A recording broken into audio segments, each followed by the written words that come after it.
Good evening. Thank you for joining us here on Rwanda Television for the English News Bulletin. We'll begin with the headlines. President Paul Kagame urged the new cabinet members to prioritize more resource mobilization to facilitate the fulfillment of their responsibilities instead of focusing on the limited available funds in the National Treasury. The trade sector drives GDP growth with 19% contribution in Q3, boosted by government's ease trade policies.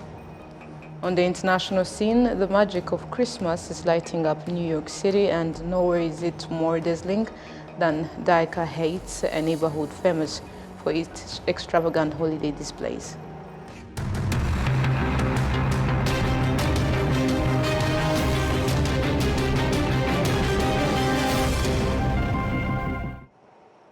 My name is Olive Nete, and it's great to have you with us today. And let's kick off today's edition. President Paul Kagame urged new cabinet members to prioritize more resource mobilization to facilitate the fulfillment of their responsibilities instead of focusing on the limited available funds in the National Treasury. The head of state reiterated on this after officiating the swearing ceremony of the newly appointed cabinet members. Adam Squizera kicks us off tonight. Early on Monday at Village Rugwiro, President Paul Kagame was officiating the swearing-in ceremony of the newly appointed Minister of Sports, Nelly Mukazaire, the Minister of State in the Ministry of Sport, Rwego Ngarambe, and the Minister of State in charge of National Treasury in the Ministry of Finance and Economic Planning, Godfrey Kabera. The head of state reminded the newly appointed members of the cabinet that taking the oath is not merely a formality, but a solemn commitment to fully grasp and uphold the weight of their responsibilities. An oath is not just a formality. It carries its own weight and aligns with the work to be done. When you are appointed to such positions, it is understood that you have the weight of your responsibilities at heart, and you must feel committed to upholding them.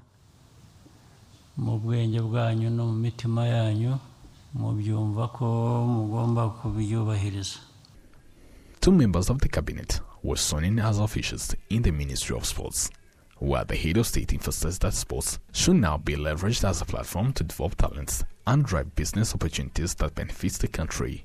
Sport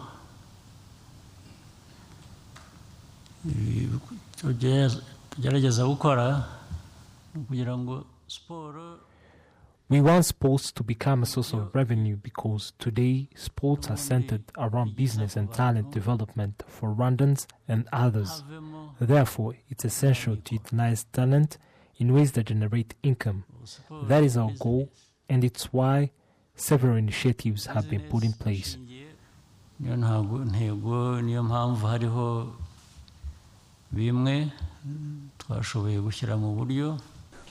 President Paul Kagame urged new cabinet members to prioritize more resources mobilization to facilitate the fulfillment of their responsibilities, instead of focusing on the limited available funds in the National Treasury.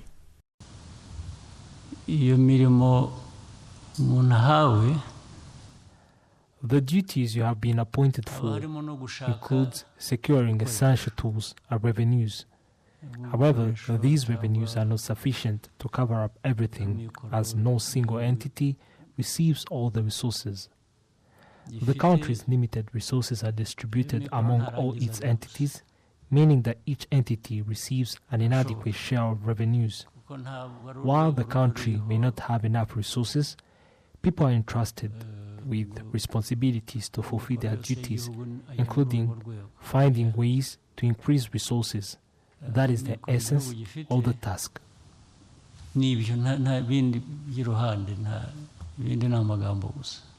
Nelly Mukazaire, newly appointed as the Minister of Sports, previously served as the Permanent Secretary in the same ministry. Rwego Ngarambe, sworn in as the Minister of State in the Ministry of Sports, was formerly the Director General in charge of sports development in the ministry. Meanwhile, Godfrey Kabera, now the Minister of State in charge of the National Treasury, transitioned from his role as the head of National Development Planning and Research. Adam Squizera, RwandaTV. Thank you, Adams, for the detailed report. Now to the economic sector. Wholesale and retail trade personnel at large concur with the Statistics Institute figures that recorded a 19% contribution rate to the GDP's highest contributing sector in the third quarter, the service sector, due to how the government eased trade. Prince Manzi has details. The service sector contributed 49% to the country's GDP with an overall growth rate at 10%. One of the drivers of this sector include the wholesale and retail trade that grew by 90%. How one started with retailing locally is not like currently when we do exports. In that case, the stock increases and it attracts more customers. When you are retailing, you consider what your customers prefer.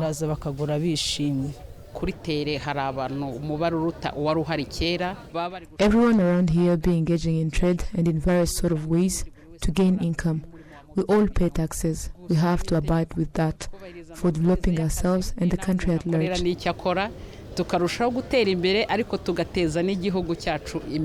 Another driver of the growth of this service sector is the information communication services. These are some of the personnel in this sector. Trade from May 2024, it was hard to receive foreign currencies, but later changed in the third quarter compared with other quarters. We're able to retail other products and the market is becoming open. Dr. Joseph Akumunu, the chairperson of the Rwandan Importers Association, ACGDR, links this increase with the exemptions that the government provided. The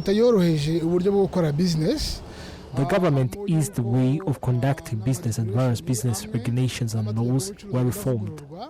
The government also initiated a platform linking entrepreneurs and the public entities for addressing challenges hindering the development of this sector, hence performing a productive service sector and having the government as the overseer.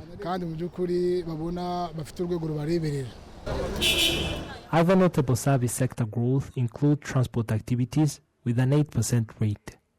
The hotels and restaurants service reported a 17% increase and a 15% rise in the financial services. Prince Manzi, RwandaTV News. Thank you, Prince, for the details. Now to other matters. Travelers heading to various parts of the country have reported finding vehicles for transport more readily available compared to previous festive seasons. This improvement is attributed to measures implemented to manage and reduce the volume of travel during such periods. Prince Manzi once more. During the festive season, Nyabugogo bus park was often characterized by too much congestion, with the park filled to capacity. However, this is no longer the case as the atmosphere now resembles that of a regular day. Similar scenes can be observed at Kabuga bus station, Nyamirambo's Pele Stadium, and Nyanza bus station in Kicukiro, where passengers are calmly waiting for buses traveling to various provinces across Rwanda. The chaos has diminished considerably and congestion has also reduced. However, the number of vehicles is still somewhat limited. For example, we have a 2 p.m. bus scheduled, but it hasn't arrived yet, which means there will be a slight delay. Nevertheless, the congestion has significantly decreased and vehicles are now available heading in various directions across the country. The program has been beneficial compared to the previous high levels of congestion, whether here or in Nyabugogo. In the past, if we were all in one place, the crowd would be overwhelming, which could also lead to theft. However, now there are fewer people compared to before. At Nyabugogo bus park, it is noticeable that some vehicles attract crowds of passengers competing for seats, while others sit idle with drivers waiting for passengers to board. According to one driver, this disparity is attributed to passengers' varying preferences. In our agency, Different, we don't have many customers because many are opting for established companies that have been operating for longer. We are new in Musanze, having been there for only 3 months, and people are still unaware that we are also operational in the area. As a result, it's clear that our cars are often empty with no customers. The Rwanda Utilities Regulatory Authority reports that on regular days, approximately 260,000 people travel to and from Kigali daily. This figure rises to 400,000 during the festive season. To accommodate the increased demand, measures have been put in place to enhance transport facilities, enabling thousands of Rwandans to leave the capital and celebrate Christmas and New Year with their families. The passenger transport program will be operational on Monday and Tuesday this week, as well as on the same days next week. Thank you, Prince. Now to the education sector. Over 2,000 graduates from the University of Technology and Arts of Byumba have pledged to become agents of change and actively contribute to the country's development efforts. They made this commitment during a graduation ceremony held at the university's new campus in Kiramuruzi, Gatsibo district. We have details. This marks the 13th graduating cohort from UTAB University, with students prepared to enter the labor market. The graduates completed programs across diverse fields, including education, social sciences, management, accounting, development studies, agriculture and environmental management, and renewable energy. The acquired knowledge is expected to serve as a valuable asset in advancing the country's development efforts. As the country's leadership consistently encourages us to engage in the agriculture sector, I decided to pursue this field in my education and dedicated my efforts to improving the economy of our nation. One of the expectations is to encourage young people to continue embodying the values of Rwandans, to strive to build peace and fight against anything that could sow divisions among Rwandans. The University of Technology and Arts of Byumba has broadened its scope by enrolling over 100 international students in addition to its Rwandan student population. The university is proud of its strong foundation in delivering quality, practice-oriented education. The Vice-Chancellor, Dr. Gilbert Munana, highlighted that they are in the process of revising academic programs and are planning to introduce a series of master's degree programs to enhance their academic portfolio. Thank you very much. We already prepared and submitted HEC 4 programs, master's programs, and they assist 2 programs. So we have feedback for 2 programs. The feedback are very good, very encouraging. So we have to address in a few days just to resubmit them. And we hope to have those masters this year, probably this 2025. This year, UTAB University celebrates a milestone with a record of 2,085 graduates, the highest number in its history. Bishop Papias Musengamana, heading Byumba Catholic and UTAB's legal representative, encouraged the graduates to embody politeness and integrity in their future endeavors. I spoke about knowledge and discipline. We want to deliver a good teaching here in UTAB University, but it isn't enough. We need also students, graduates who are disciplined. The discipline is the basis of all we do. You can have good knowledge, well in sciences, but if you are not disciplined, you cannot achieve many things you wanted to achieve. UTAB University, established in 2003 and officially licensed in 2006, is celebrating its 13th graduating class. Over the years, the institution has successfully equipped and placed more than 8,000 graduates on the labor market.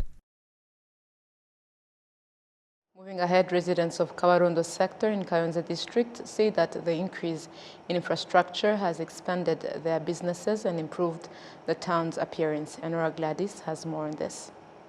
Residents and workers in Kabarondo town highlight that 5 years ago there was no visible development. However, the infrastructure brought closer to them has led to positive changes. Mu myaka 5 ishize wabonaga ko tudafite iterambere rifatika. 5 years ago, you could see that we did not have significant development, especially in terms of business. You find that the level of trade was very low, and sometimes you'd come looking for something to buy and not find it. However, in the current time, in the year 2024, you can see that there has been development due to the progress made by traders. Kabarondo has now become an advanced business center that connects districts in the eastern province. Igaburira cyane cyane twavuga ko ari santere ihuza uturere two mu ntara y'Uburasirazuba. Kabarondo irashimishije. Kabarondo has reached an impressive level. Our government considered us by giving us a modern market. And we can see that the development is continuing. People have now gotten used to the market and clients have started coming. Initially it was challenging, but now there is no problem at all. The Executive Secretary of Kabarondo Sector, Gatanazi Longi, stated that this development has been achieved through the collaboration of the community. These are infrastructure projects in which the government played a significant role, but specifically, the residents also contributed by building their own facilities. The first change is development because people can now move and conduct business at night, along with improved security and cleanliness.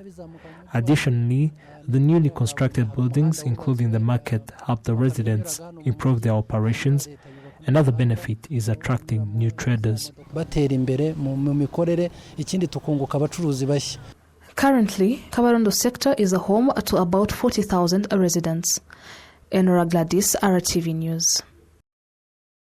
Thank you, Enora, for the details. Now, residents near the Akagera National Park in Rwanda sector of Kayonza district say that the tourism activities in the area have provided them with opportunities to improve their lives.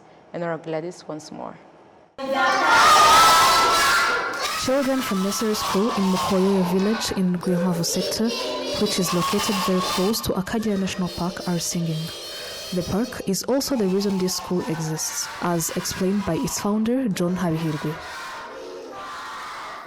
I'm from this community, I'm from this village, and I'm born here, and I'm born in a poor family, and I am the founder of this organization. It's called Hidwa Children Foundation. The idea is that I was born in a poor family, and where the education was not even possible, and also the life was hard at home. And then in 2005, when I was young, I decided to leave from home to go to the park to see if I can change life there. And there I started working as a houseboy for the rangers, for the park rangers and the guides in the park. And because I loved to go to school, I asked them if I can keep studying. They said yes, and they was able to help me with the school materials and uniforms. So I had to walk from the park to school, which was 7 kilometers one way and 7 kilometers back. And until I finished my primary school, then I joined the secondary school. They kept helping me. And when I finished my secondary school, I got a good job there where I had to work as a waiter. And in 2018, in March, I decided to resign and come back in my community to also give back to my community to see if I can help the community, the children who are struggling with education, to see how I can help them. And I started building a school, and I supported the children from poor families from 3 years to 6. We have a school behind here where we receive 75 children where they come and study for free. So because I was not able to get a fund from somewhere else, I thought that I can create something that can raise money to keep helping the organization. Where I started the community tourism activities.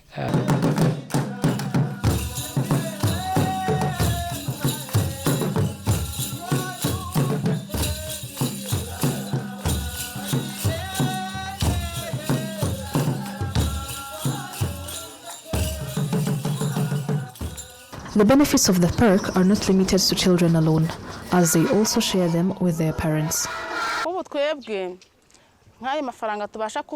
For us, the money we get from tourists help us to earn an income that we use to pay school fees for students and take care of our children in general. Our children don't have to beg. Everything in this community supports us a lot.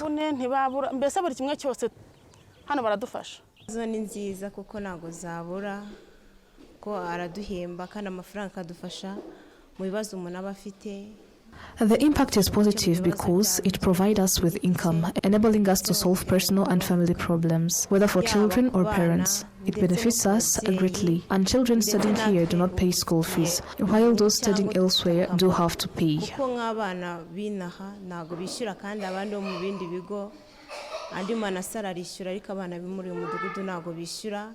John Habihirwe says that living near to Akagera National Park is a great opportunity, and they have learned how to make the most of it. The Akagera National Park is supporting the community in either from their revenue sharing, giving to the community projects, and also it's also good to be close to Akagera National Park because you can create some kind of business and also develop yourself through the tourism activities as we are close to the place where tourism pass by.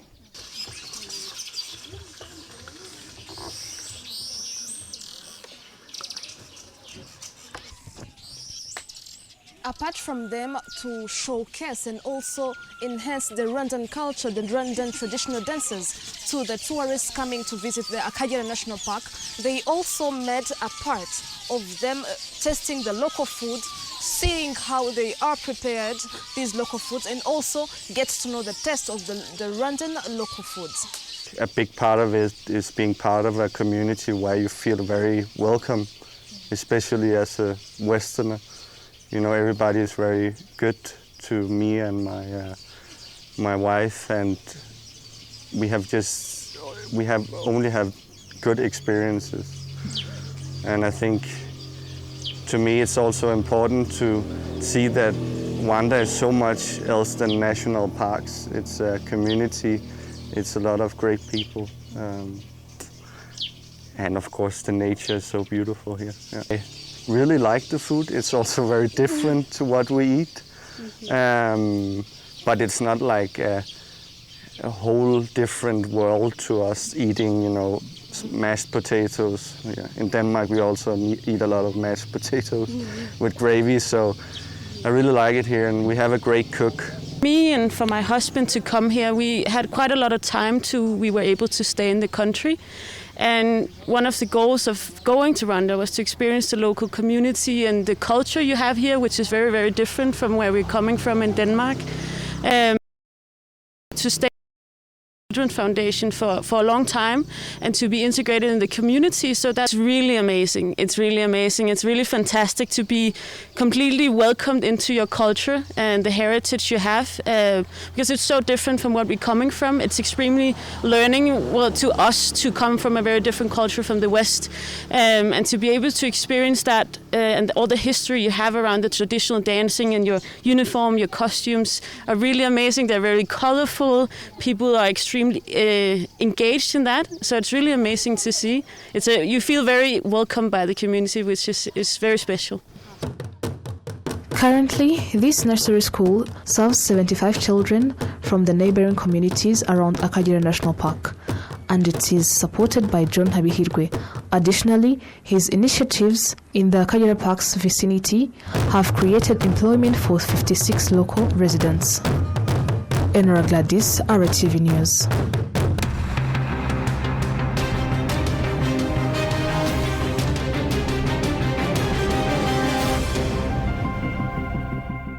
You're still watching RwandaTV News. Welcome back to matters making headlines globally.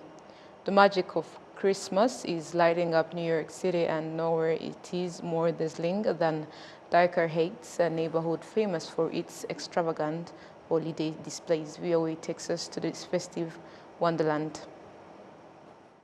Diker Heights, a Brooklyn neighborhood, transforms into a holiday paradise every December.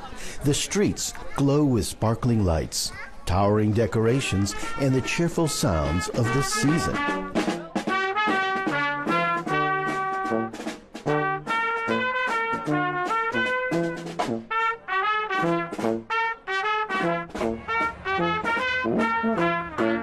What began in the 1980s with a few dedicated homeowners has grown into one of New York City's top holiday attractions.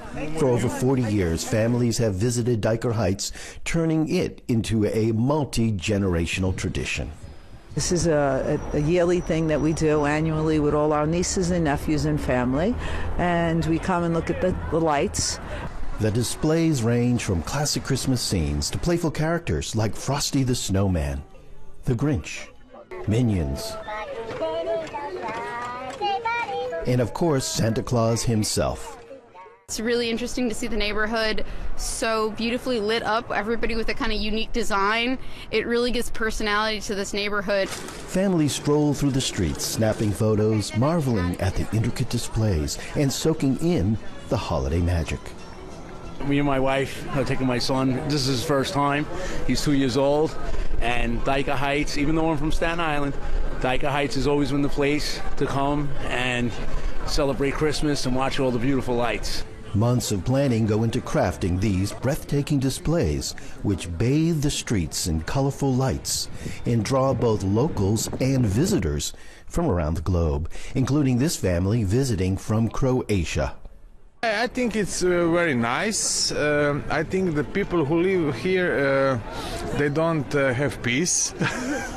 Lots of people every day, but it's very nice, it's different, and I think it's very beautiful. For a holiday experience that truly dazzles, Dyker Heights is the place to be. Aaron Rainin, VOA News, New York City. Brings us to the close of today's edition, but before we go, here is a quick recap of the top stories we've covered. President Paul Kagame urged new cabinet members to prioritize more resource mobilization to facilitate the fulfillment of their responsibilities instead of focusing on the limited available funds in the national treasury. Trade sector drives GDP growth with 19% contribution in Q3, boosted by government's eased trade policies. On the international scene, the magic of Christmas is lighting up New York City, and nowhere it is more dazzling than Dyker Heights, a neighborhood famous for its extravagant holiday displays.